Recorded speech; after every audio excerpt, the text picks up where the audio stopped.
Allora, ho depositato una proposta di legge statale per eliminare le slot machine, cioè una proposta di legge contro il gioco d'azzardo che sta dilagando e sta distruggendo intere famiglie in tutta Italia, soprattutto e anche in Veneto. Questa proposta di legge verrà votata in Consiglio regionale, diventerà una proposta di legge statale. Su questa proposta di legge, per darle maggior forza, abbiamo inaugurato e lanceremo una campagna mediatica sia tramite web sia cartacea con maxi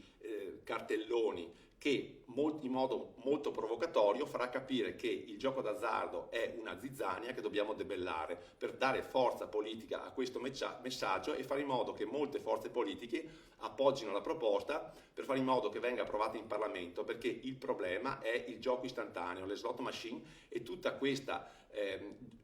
gioco che porta le persone a rovinarsi. Noi dobbiamo interrompere questo modo di fare, dobbiamo far capire allo Stato che non può fare cassa sulla pelle e sulla salute dei cittadini, sia veneti che italiani, e lo dobbiamo fare con messaggi molto forti, anche se provocatori.